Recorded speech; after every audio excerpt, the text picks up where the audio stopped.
Mira, Bakit? luto nga pala ni Glenda. Ako na nag-atid. Ah, salamat ha. Mukhang masarap to ah. Tamang-tama mag-aalmusal na ako. Mahilig rin pala magluto si Glenda. Oo. Ay, ikaw ba? Mahilig ka rin ba? Oo naman. Mukhang magkakasundo kami ng asawa mo ah. Mhm. Ayos yun. Paano, Mira? Sige. Sige. Salamat ulit dito ha. Walang ano man.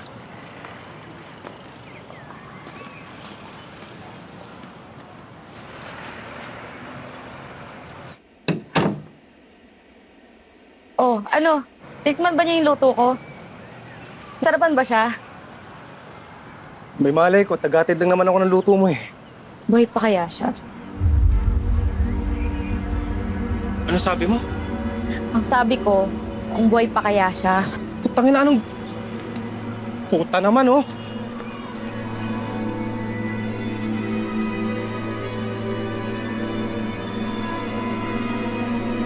Mira! Mira! Oh, bakit? Okay ka lang? Anong problema? Okay ka lang? Kukunin mo na ba yung pinaglagyan ng ulam? Ah, hindi. Ano kasi, parang... Narinig ko yung pangalan ko. Tinawag mo yata. Okay naman ako ah. Wala naman akong papaayos. Mukha namang okay ka naman talaga. Pero kasi Mira, napansin ko wala kang kasamang lalaki eh. Kung mag-aayos ng mga sira dyan sa loob. Kaya kung kailangan mo ng tulong, may papagawa ka ha. Nandito lang ako. Salamat.